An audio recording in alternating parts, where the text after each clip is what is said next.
I'm Stephen Bettles from the European School of Osteopathy. We've been looking at the proposals for continuing fitness to practice changes that are being proposed.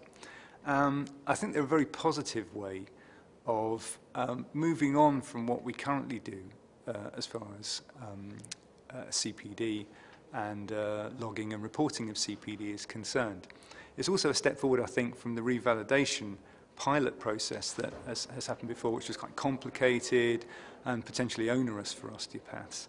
I think the proposals now are a way of moving forward what we currently do, but in a way that also helps us to develop and support each other in our development as osteopaths. We are maintaining the 30 hours of CPD each year, but there's a greater degree of flexibility in that this is now carried out over a 3-year cycle.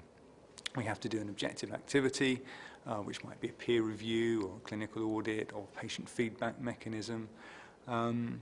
We have to do CPD each year within each of the domains of the osteopathic practice standards. And I think this is a way of kind of helping us to ensure that we are complying with each of those standards and making us reflect upon and think about them on an annual basis rather than leaving everything to the end of a kind of 3-year cycle.